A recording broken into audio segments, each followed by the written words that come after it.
Halo semuanya, kembali lagi dengan saya Rea. Gimana belajarnya untuk UKM MPD-nya? Semoga udah banyak ya. Kita akan bahas hari ini tentang eutanasia. Apa sih eutanasia? Nah, untuk definisi secara harfiah adalah mati secara baik dan mudah.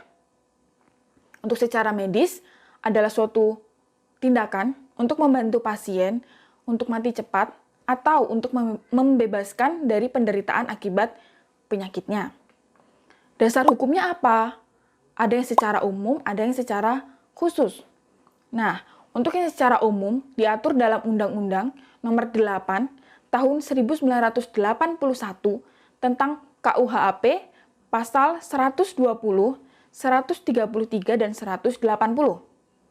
Kemudian yang kedua, Undang-Undang tentang KUH Pidana atau KUHP pasal 338, 340, 344, 345 dan 359. Kemudian ada undang-undang yang mengatur juga tentang KUH Perdata. Untuk secara khusus diatur dalam Undang-Undang Nomor 29 Tahun 2004 tentang Praktik Kedokteran dan Undang-Undang Nomor 36 Tahun 2009 tentang Kesehatan. Nah, untuk di Indonesia sendiri, aturan hukum melarang melakukan tindakan eutanasia, kecuali auto-eutanasia atau pasif dengan permintaan. Nah, untuk klasifikasinya apa sih terkait dengan eutanasia? Yang pertama, berdasarkan tindakan yang dilakukan. Ada eutanasia pasif, ada eutanasia aktif. Untuk eutanasia pasif, yaitu di mana kita mempercepat kematian dengan cara menolak memberikan atau mengambil tindakan pertolongan dan menghentikan pertolongan yang sedang berlangsung. Contohnya apa? Misalkan, kita tidak memberikan antibiotik pada pasien dengan pneumonia berat.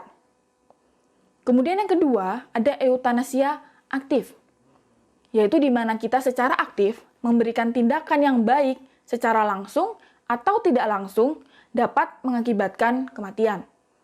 Contohnya, misalkan memberikan tablet sianida pada pasien, atau menyuntikkan zat-zat yang dapat mematikan tubuh. Untuk eutanasia aktif dibagi menjadi dua, eutanasia aktif yang langsung dan tidak langsung. Untuk yang bagian langsung, dilakukan tindakan medis secara terarah yang diperhitungkan akan mengakhiri hidup pasien, atau memperpendek hidup pasien dengan cara misalnya disuntik mati. Jenis eutanasia ini dikenal juga dengan sebutan mercy killing. Untuk eutanasia tidak langsung, biasanya dokter hanya membantu pasien, misalnya dengan memberi resep obat yang mematikan dalam dosis besar. Eutanasia ini biasanya juga disebut dengan bunuh diri berbantuan, atau bunuh diri yang dibantu oleh dokter. Nah, untuk klasifikasi eutanasia yang lain adalah berdasarkan kesukarelaan dari penderita. Ada 3 jenis. Yang pertama, voluntary, kemudian yang kedua, involuntary, yang ketiga adalah non-voluntary. Yang pertama, eutanasia voluntary adalah seseorang atau pasien ini membuat keputusan sadar untuk mempercepat kematian dan meminta bantuan untuk melakukan hal ini. Untuk eutanasia involuntary, suatu keadaan di mana mempercepat kematian tanpa persetujuan atau permintaan pasien yang bertentangan dengan keinginan pasien. Untuk eutanasia non-voluntary, seseorang tidak mampu untuk memberikan persetujuan, misalnya dalam kondisi koma, dan orang lain mengambil keputusan atas nama mereka. Sering karena orang yang sakit sebelumnya mengungkapkan keinginannya untuk hidup, mereka akan berakhir dalam keadaan seperti itu. Nah, demikian pembahasan terkait dengan eutanasia.